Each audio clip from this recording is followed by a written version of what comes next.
It's time to do business again. It's 55 minutes. That's what we have to go around the world of business. It only happens here in Business Incorporated, right here on Channels Television.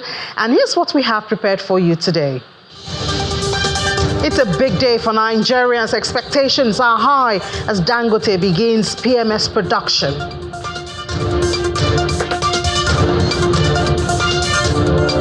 President Bola Tinubu is still in China, and today we hear he's signing a big deal, big MOU happening in that country.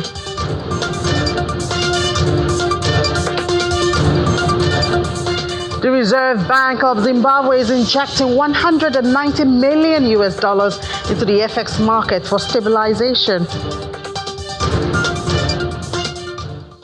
Welcome to the program. I'm Ini John Mekwa. We start from the global space and we tell you about oil prices. That oil exports at major ports were halted on Monday and production curtailed across the country. 6 engineers did say this continuing continuing standoff between rival political factions over the control of central bank and oil revenue. We look at the numbers. This affecting the numbers right there. We see that Brent is down 0.2%, $77.35 a barrel.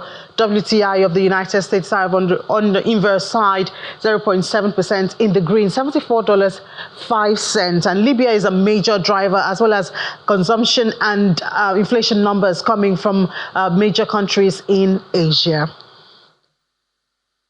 In the metal space, gold prices drifted low on Tuesday while investors await a slew of U.S. economic data to gauge the size of Federal Reserve's expected interest rate cut, which is supposed to happen this year. Take a look at the numbers right there. Spot gold is down 0.2%.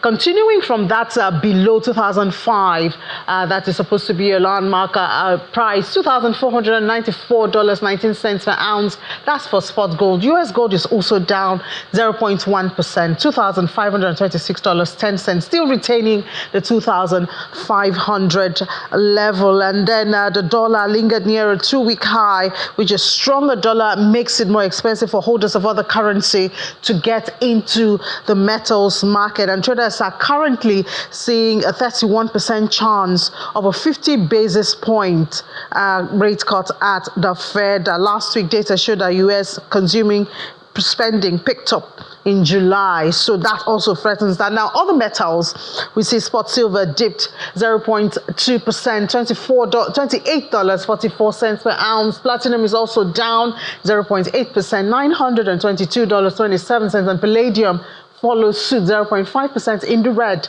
$974.29.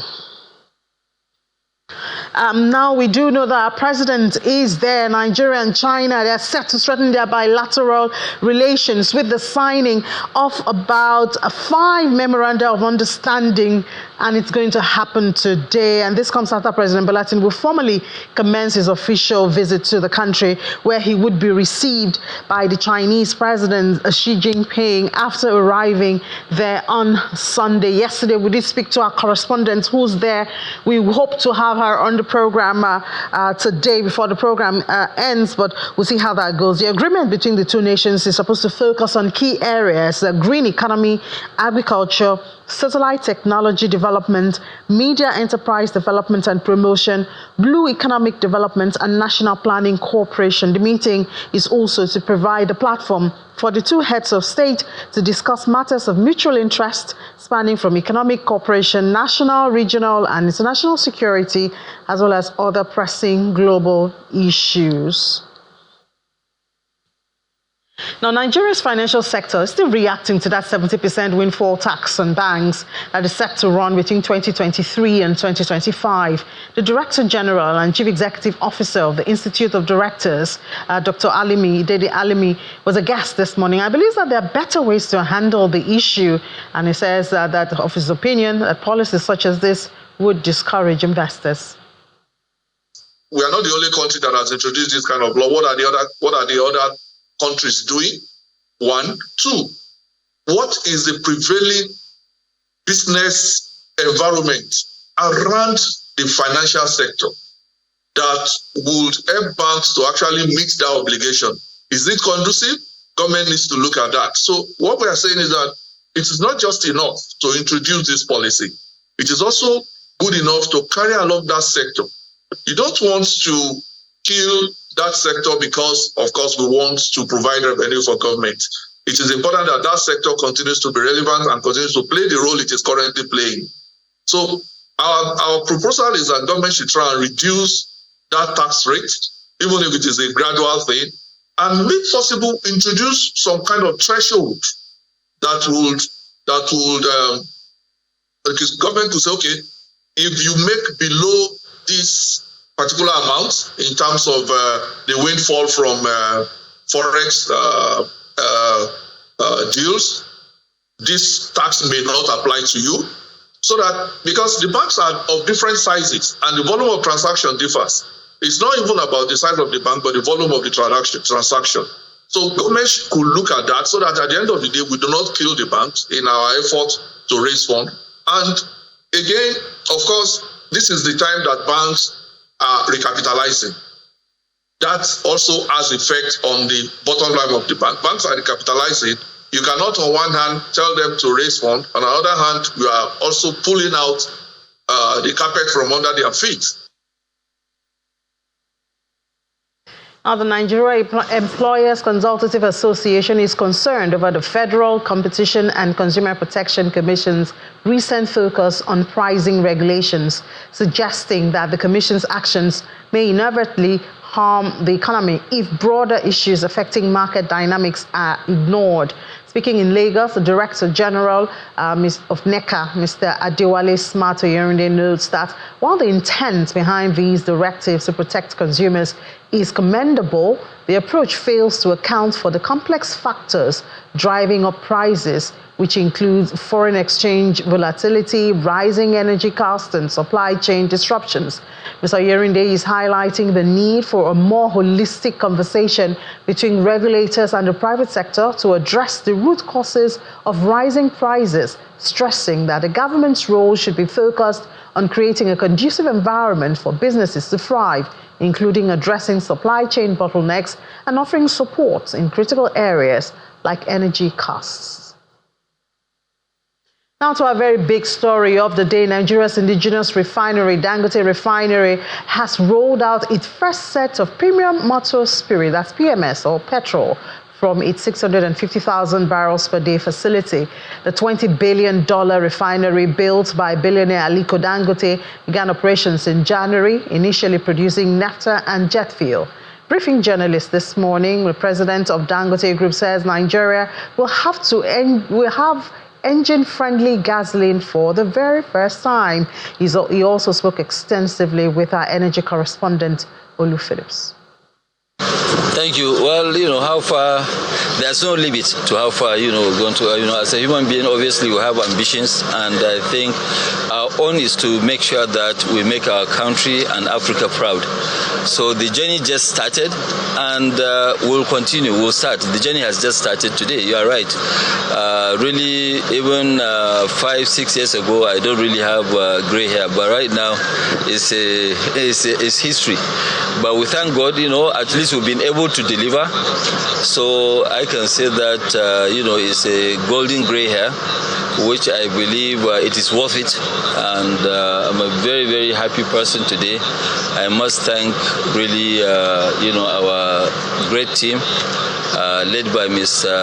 Edwin, for making this dream, possible. I must thank,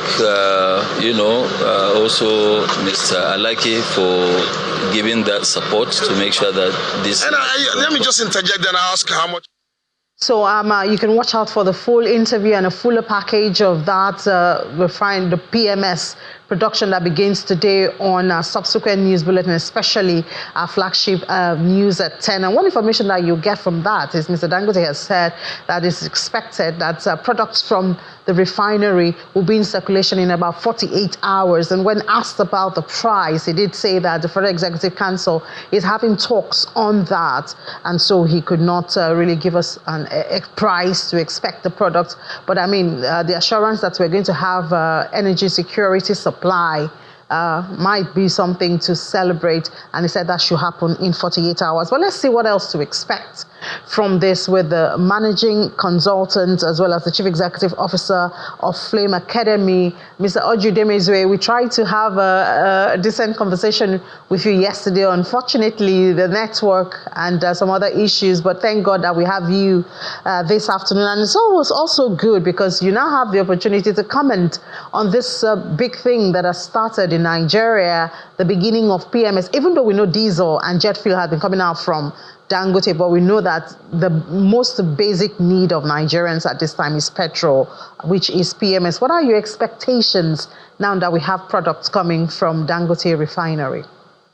Okay, this is like the Bible story of how Daniel's prayers, were answered by God, and then the prince of Persia, some demonic princes, stopped that. The God's answer from happening. So today, I can happily say that Nigeria has overcome the prince of Persia. Finally, we no longer are under the curse of importing the same thing that we produce greatly in this nation. Hearty congratulations to the president of this Federal Republic, and then very importantly, hearty congratulations to Aliko Dangote, the visionary, the dreamer, who just took a walk over to that part of Lekki to see lands, according to him. And eventually he dreamt. And then today, that dream has finally come true. Even if it's just a liter of fuel that was produced today, I am very thankful to God that Nigeria is making some progress. Kudos to Dangote Refinery, which is arguably one of the largest in the world, if not indeed the largest refinery in the world, and which is also a big threat to many other refiners around the world, in Europe, in North America, in Asia, and everywhere else. So it's a big news, and it is worth popping champagne for. After my classes today, I think I'll go and take 1 or 2 bottles on the head of Aliko, and I'll pass my bill to him. All right, Mr. Demezue, we wish you well as you do that. But, we still have the worry and concern of crude availability. Even before now, we know that Dangote has had to import WTI from the United States, and this is in the midst of in a country where we're supposed to have abundance of crude. So crude availability, not just to Dangote, but also to the other refiners in the country, is still a challenge. All right, Wahala, no, they finish. In life, problems are a continual part of life. So that challenge remains there. I know a lot of arguments back and forth with NNPC and and all the other stakeholders about how Dangote can get regular supply of crude oil, because Nigeria somehow in the past have mortgaged a lot of our production to loans that have been used in the past, and we're going to pay over time, whether it's African Development Bank or IMF and so on. So that challenge remains there. But the good thing is that this refinery is now working. I know that in Nigeria's best interest, we had better found a way to supply regular crude to Dangote Refinery, because it's going to be to our advantage. It's FX inflow positive. It's employment positive. It's economic growth positive. So by any means, I know that some time ago, our president, His Excellency Bola Ahmed Tinubu, had given a very strong instruction that everything must be done to ensure that this refinery gets regularly fed with crude oil. So I hope they work on that. But even if they don't, the good news is that with the African Continental Free Trade Agreement happening, this refinery is capable of supplying crude to the rest of Africa, from Kenya to South Africa to Rwanda to several other countries that have to cross Africa to go and find refined petroleum everywhere else in the world. This is like an uhuru for Africa, because it's easier now to deal with an African refiner to get this crude. Distance is closer, hopefully, for supply, and pricing, I'm sure, is going to be better.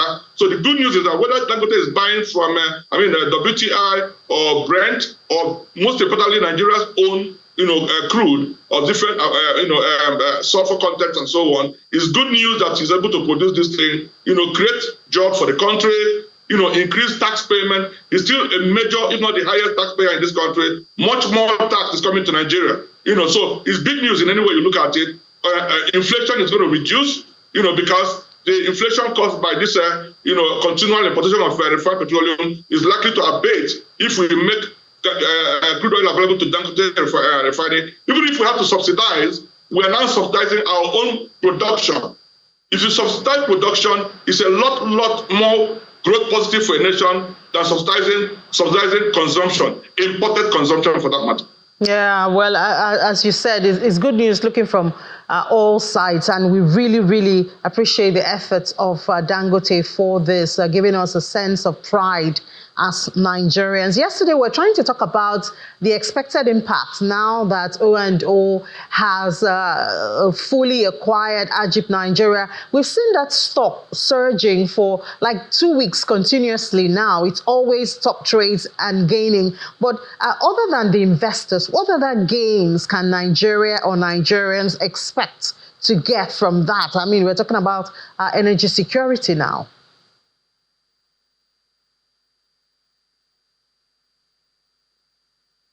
Wow, I hope what happened yesterday I'm here. did not happen. Here. Did you get the question, Mr. Demezwe? Yeah, I have a. So the point is that it's just like Dangote, like Oando. Can you hear me? I can hear you. Yes. Oh no, the Dangote is too, and that's also the same for Oando. If you can hear me, and like I was saying yesterday before, the network, which also now threatening me. I pray God it doesn't happen again. Network 2 days, but I'm hoping we get through the discussion. Can you? I can hear you, Mr. Demezwe. Please go ahead. Mr. Demezwe, can you hear me? Hello, Ini, can you hear me? Yes, I can hear you. Please go ahead. Go ahead, Mr. All right, Demezwe. okay. So, Oando is also now a foremost player in the oil and gas upstream sector.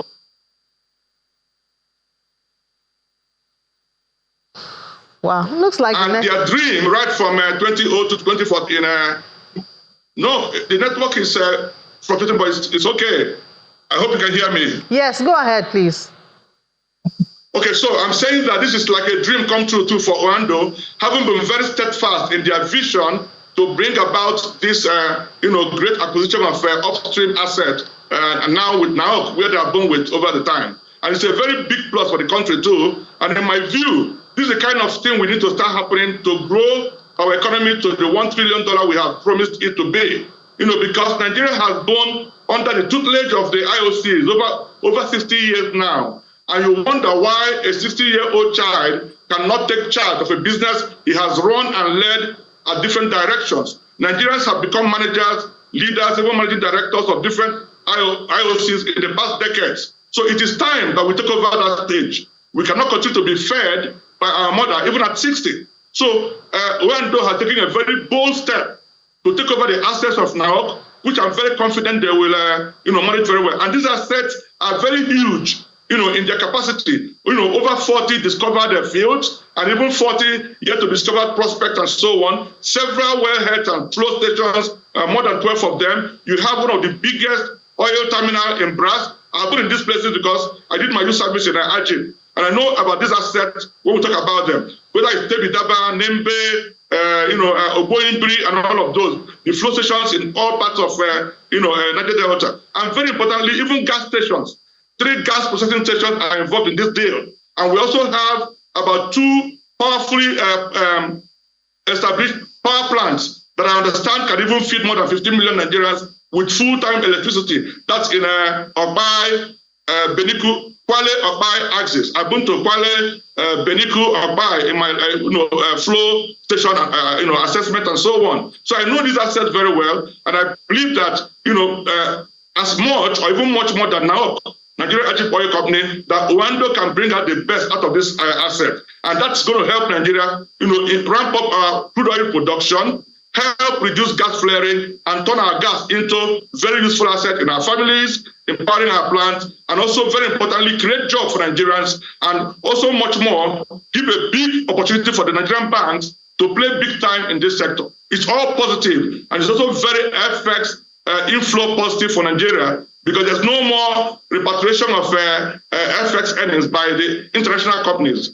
There's no more, playing game with accounting and so on. I only pray that NNPC and other regulators will ensure that we support this indigenous initiative to be a big player in this sector. And mind you, if Oando does their job very well, you find that they will take over this market in Africa. once they get proper funding from the banking sector, you find that whether it is exploration and development of project sites in Ghana or Kenya and other parts of Africa where we have oil and gas resources, this is a big thing for Nigeria. And again, with AFTA, that's the African Continental Free Trade Agreement, this is a very big plus for Africa to supply other African nations with crude oil and even refined petroleum. And again, Dangote is likely to have a better deal with Oando than any other IOC. So it's all positive in any direction. And I believe that if time allows, we'll talk about the implication of financing this asset, making sure we bring out all the value in them, to squeeze out all the productivity from these assets, to make all the money, pay their debts over time, when the banks syndicate loans to them, and of course, create employment for Nigerians, reduce our important inflation, and very importantly, enable Nigeria achieve our $1 trillion GDP growth in the next 6 or 7 years, according to our president's vision. All right, Mr. Ademezue, yes, thank you so much. I hear you there suggesting a collaboration between Dangote and Oando. Well, I know they're two big giants and they do know exactly what they want, but thank you so much for sharing your time and your views with us. And thank God we are able to get this conversation out of the way. We've been trying to do that since yesterday. Would you allow me to make one more comment on this? Very short, Mr. Ademezue. Okay, I want to believe that Nigerian banks will be smart enough and forward-looking to see the opportunity in financing these assets. Because, now Nigerian banks are recapitalizing, so we're going to very soon have another big quantum of capital lying idle in the banks. They must not go the way of margin lending anymore. This is a very strategic asset that requires bank syndications from investment banks, wholesale, commercial banks, and so on, to make sure that this asset, particularly the short-term producing asset, begin to roll out a lot of money for both the banks, the nation, and of course, Oando. And I want to also say hearty congratulations to Oando Group. This is a great deal for Nigeria and Africa. Thank you. Thank you so much for your time and your perspective right there, Managing Consultant and Chief Executive Officer of Flame Academy and Consultant Limited, Mr. Oji Udemezue. Greetings from Kigali. City on 1,000 hills. Yeah. All right, so let's take a break now. When we come back from that break, there are two securities. Okay, there are more than two. Okay. There's energy, there's food, there's life and property. But we'll talk about food security. That'll be after the break. Osun State seems to be doing something good. We see how well they have that packaged and how much they hope to attain with that. That's after the break. Just stay with us. Welcome back to Watching Business Incorporated here on Channels Television. We talk about food security now as we see those numbers and the threat. That's real, even though we did see a reduction in food inflation from the last number in July. But that's mostly attributed to harvest season, and we know harvest doesn't last forever. How can we sustain this? Or should they say they are doing something? And we're going to speak now to the Commissioner for Agriculture and Food Security in that state. That's Honorable Tola Fashiru. Fashiru joins us from Osogbo. Good afternoon, Commissioner, and thank you for your time. All right, we cannot hear him, but we're hoping to get some strategies. Last time he was on the program, okay, he did tell us they had some plans. Are we going down? I can hear you. Can you hear me? Yes, I can hear you. Great. So last time you were on the program, you did make some boasts and say you're working on one way of assuring food supply in the state, and hopefully it will spread to other states in the country. I know your governor has done some unveiling recently. Please do tell us what you've done and your plans on how to sustain it. Yeah, thank you very much. All that we're doing in Osun State is in line with the vision and the 5-point agenda of my governor, His Excellency Asiwaju Senator Dr. Ademola Nuruddin Jackson Adeleke. He has agriculture as one of his top points in his 5-point agenda. And that's what we are pushing. We're pushing that agenda to ensure food sufficiency, to ensure that we have even surplus in Nigeria, in Osun State, that we can be the food basket of the nation and even be able to export to other nations. That's where we are taking it very seriously. And so you notice that on Friday, His Excellency unveiled tractors and implements, launch date for the usage and for the economic prosperity of Osun State, alongside with farm input support. And we have been doing all of this from time to time. But that of Friday was like, was an epoch moment for everyone. And the way it was received by the people of the state was amazing. All the farmers, the farm unit, the farm sectors that we have, you could see the excitement in them. That yes, indeed, we have a farmer-friendly governor. And, if you get to Osun, you will see a lot going on. Even though, yes, when we came in, we met nothing on the ground.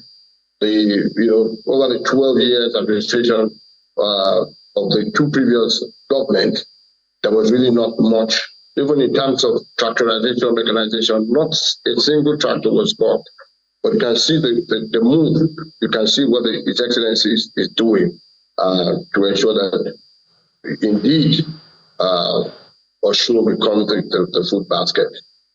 So, Mr. Fashore, I hope you can hear me, because it's not just about having the tractors. I have even been to some ministries, state ministries of agriculture, and you see these tractors lying fallow because they are not accessible by farmers, or there's a lot of bureaucracy and, not very clear line of accessing them. What's the plan to ensure that it's not just about having the tractors, but actually the tractors are being used by those who are supposed to use them?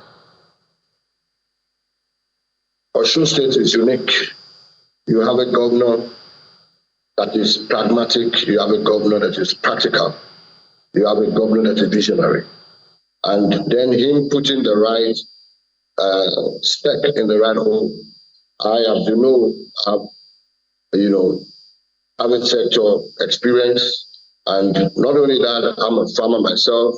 Not only that, I've been top in the what I call one of the major sector in agriculture. I mean, as we speak, I'm the president of Africa GDP Alliance. I was president for National Cashew Association of Nigeria. So we have interaction with our farmers. They are the reason why we're there. What I would like for you to share, sir, is, how is it, do farmers come and register to use it? Do they, have to stay in a queue? Do they pay some money? Things like that. So people know really, how do I access this for use? Thank you, Winnie. What we're doing is to ensure sustainability. So we're not looking at just tenure in office. We're looking at, even after my governor has done his 8 years, the other incoming government and still have this equipment and make it available to the farmers. We have said it, and in the speech of my governor, we are working with the farmers associations, whom we have been dealing with. We have the ALFI, that's the All Farmers Association of Nigeria.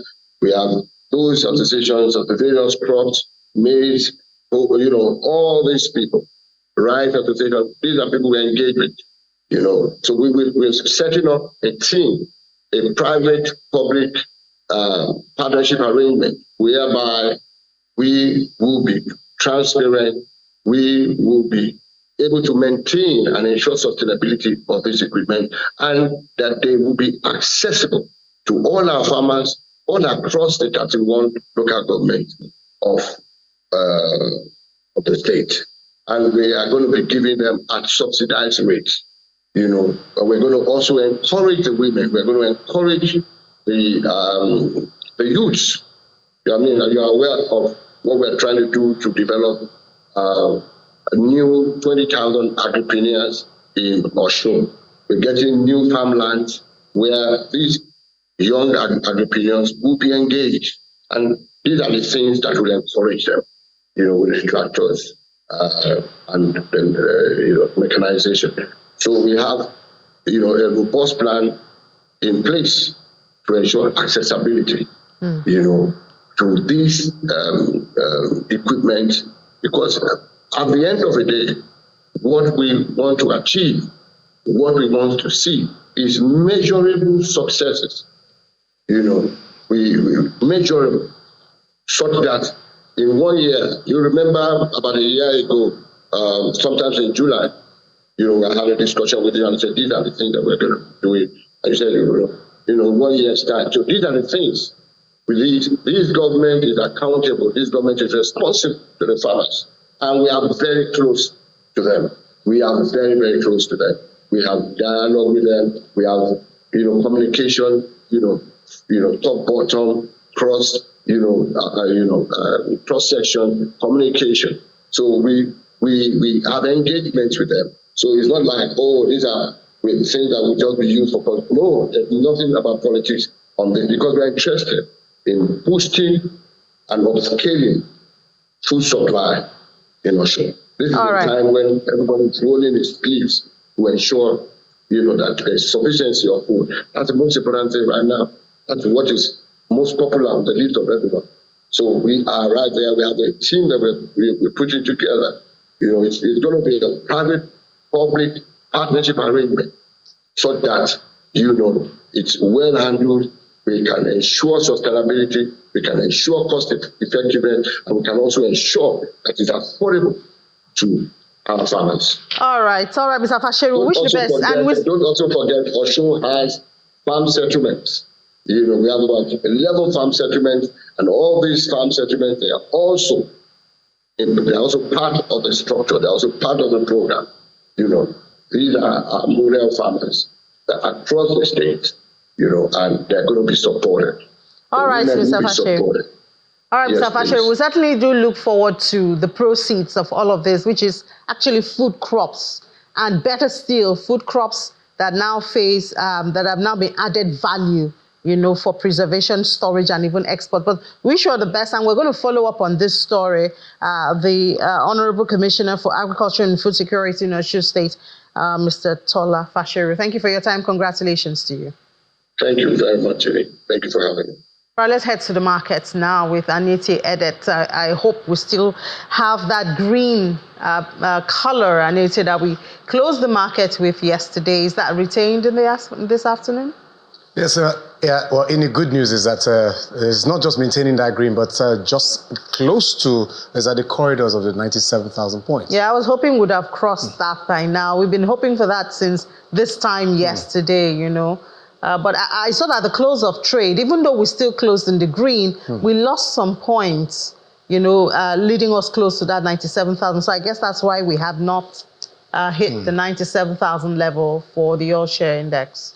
Well, intraday, it's quite interesting to know that the financial services stocks, the banks, as well as some other oil insurance, and gas I believe, too. Insurance yesterday was down by about 2.2%, and then consumer goods was also down 0.4%. But at some point, insurance stocks are still fluctuating, so it's still the banks that have it. Okay. And of course, when we talk about the bank recapitalization as well as the insurance recapitalization, so that's all to be taken into cognizance.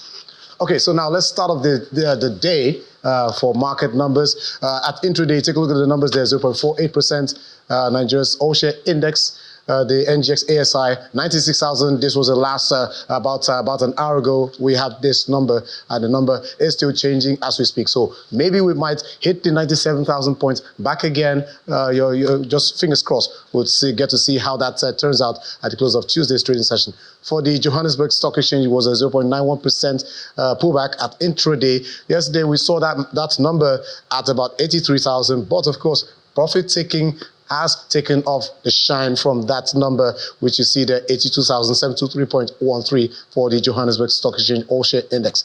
And that's on the other flip side of the African continental indexes, EGX 30, that's for Egypt, 0.37% uptrend, at intraday at close to the 31,000 level, just 30,920.04. And for the Kenyan Stock Exchange, starting of the month of September, closing Monday, up about 0.8%, and then still within this number, this 100, but in a new threshold, 104.50 for the close of Monday's trading session. Now, let's talk about the fixed income market, where we see first, yesterday we saw the federal government, the usual starting of the month with the FGN savings bond. Two bonds actually. We have first the savings bond before you now have the next bond.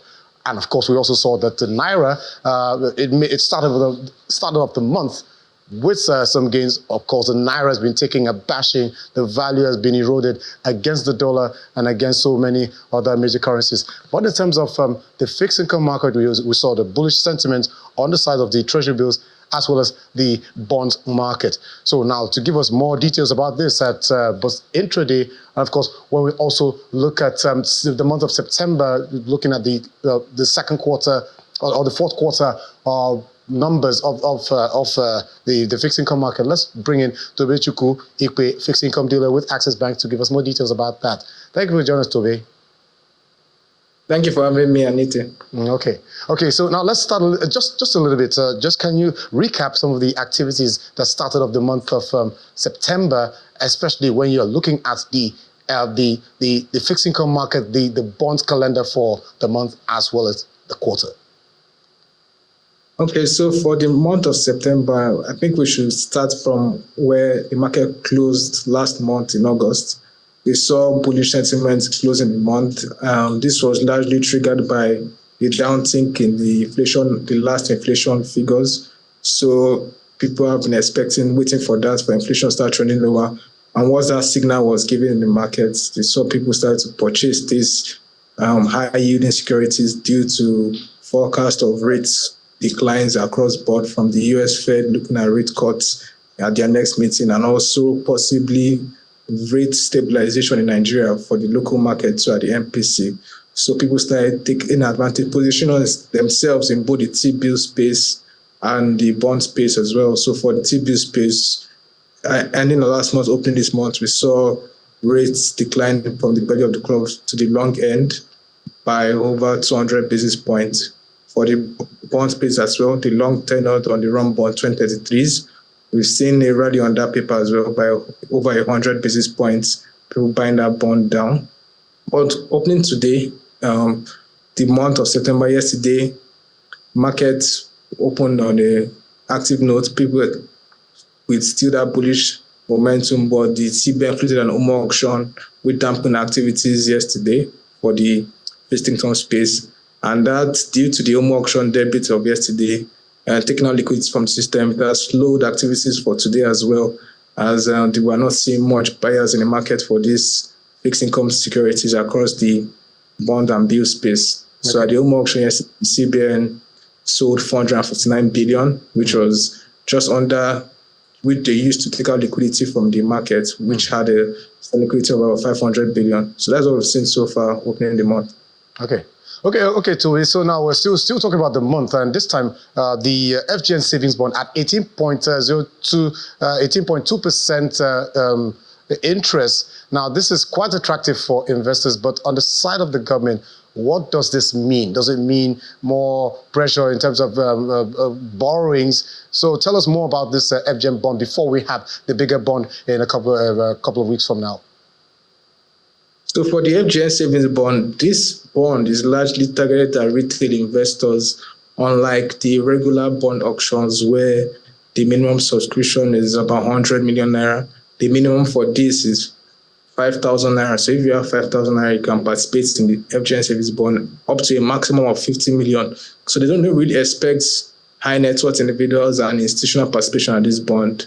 It's targeted at retail investors, and it's just an avenue for the federal government to preserve the wealth of Nigerians, also for them, an avenue for them to raise more funds. These rates on these bonds, they said for 2022 year opening is about 17%, for the 3 years about 18%. This is relatively cheaper than where they raised the regular funds from, which reduces the federal government's debt servicing costs in the long run as well. So for the regular bond, you see them raising funds as high as 19, 20, 21%. This FGN savings bond targeted retail investors helps the federal government opens up new avenues of capital for them to funds at cheaper levels. Okay, Toby. I think because of time, I think we just have to wrap it up there and leave it there. So thank you so much for your time. And of course, we look out for how the markets at intraday. Yes, we know the market, the fixed income instruments, they're moving at intraday, but we'll look out for their numbers at the close of Tuesday's trading session. Thank you so much for your time. Thank you. That was Tobe Chukwu Ipe, fixed income dealer with Axis Bank for the fixed income market numbers. Okay. So let's talk about Middle East market. Middle East markets, they were mostly in the green. The GCC stocks, that's what we call them, or that's what they're called. We saw some advancement there on the two sides of this market, on the UAE, Dubai, as well as the Abu Dhabi. One in the green, one in the red. Now let's see the other sides of the market. For Saudi Arabia, Tadawul, a flattish positive, but this number is still moving, while the Qatari Stock Exchange also in the green at intraday 0.38% at 10,383.42 for intraday numbers. Now let's fly over to the United States. Yesterday it was Labor Day holiday, so US market was closed, but ahead of Tuesday's opening session, the stock futures were all in the red, 0.51% for the Dow Jones Industrial Average, S&P 500, 0.52%, and the NASDAQ Tech Heavies, 0.73% in the red. Of course, the market is quite heavy with some economic data which will be out, starting with today, where we see the ISM Manufacturing Index for August is due to be out today. On Wednesday, the July durable goods orders and the Fed Beige Book, which is more like an economic gauge of about 12 states within the United States. The ADP payrolls report for August, as well as the Friday jobs report, where all the global markets will be eyeing the U.S. market for that all-important jobs report. And let's not forget that September is the month in which the U.S. will begin to cut interest rates, which is especially to start from the 17th and 18th of this month. So the market will be looking out for that.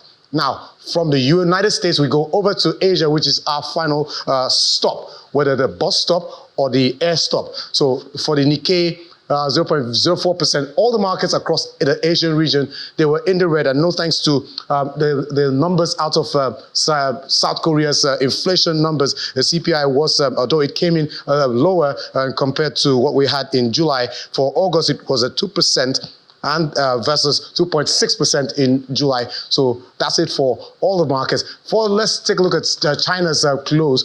All of the market, like I mentioned, they were all in the red, and this is because of so many other economic factors to be considered, but most likely profit-taking for the Asian market. So that's it for the Asian markets as well as other markets that we track at intraday. All right, Anita, thank you so much for that. Pleasure.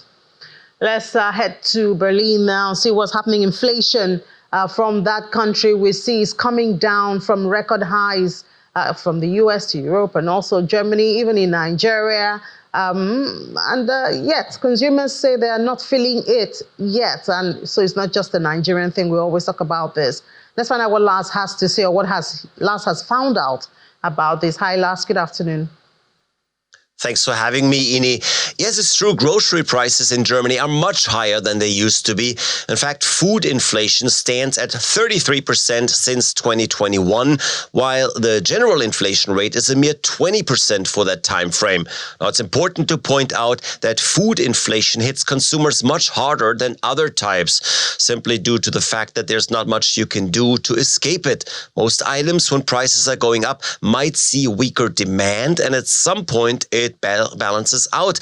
But we all need food, and if food is more expensive across the board, now I'm talking fresh groceries, fruit and vegetables, but also meat and fish, as well as processed foods like a frozen pizza or TV dinners, if all that is more expensive, then it really just hurts your wallet. All right, Lars, thank you for that. Let's head to the market, see what investors are doing. Well, consumer advocates have been asking the government to step in to stop what they call greedflation. They are now asking the government to establish price controls and to appoint a watchdog organization to follow price trends. It's actually something they already employ in France and in Spain, and it seems to have worked there.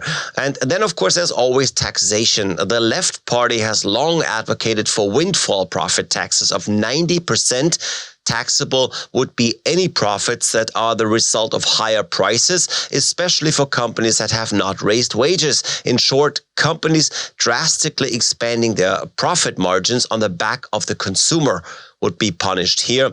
High taxes on such profits would make such a business model less attractive. However, one should note that price gouging is already illegal in Germany. Then again, what constitutes price gouging and what's just a result of complex fluctuations on the markets is sometimes hard to tell. All right, Lars, thank you so much for that. Now we come back to Nigeria, where, some observation by some of our correspondents going on in town is, I get pictures, if we could have that. There you have it. This is from Nigeria. It's there's one from Abuja, NNPC station in Abuja. There's another one from Awolowo Road in Ikoyi. So it does seem like the NNPC has increased its pump price to, in Abuja, we have 897 naira for a litre, while the one in Lagos is less than that. I'm just trying to get that. But there you have it. It does seem like there's been a change in the price, the pump price of petrol by NNPC. We know before now in Lagos, it used to be 568 naira for a litre. But I mean, they came out to say how much they're owing suppliers. Supply cost is now a challenge. And it does seem that we're going to, of course, in channels, we're going to get more on this, but this is live. This is real from Lagos and Abuja. And there we see Abuja about 897 naira for a litre, and there's another one from Awolowo Road in Lagos. That one is 855 naira for a litre. So we'll see. I'm sure even before the close of work today, you would see it.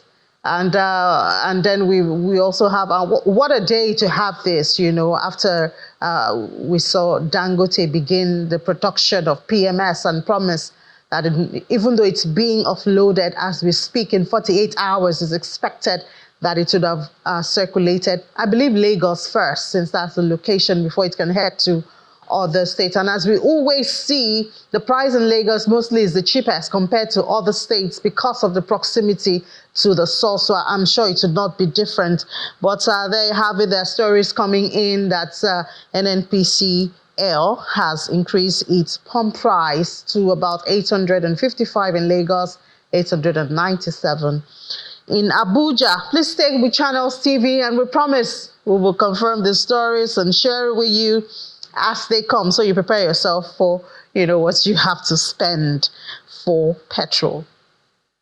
Now let's go to Zimbabwe, where the Reserve Bank of Zimbabwe has reportedly injected $190 million into the foreign exchange market, and this is to meet demand for dollars and maintain economic stability since the introduction of the Zimbabwe gold, the ZiG. This was done in April, launched in April 2024. The ZiG is backed by reserves of gold, precious metals, and cash held at the central bank.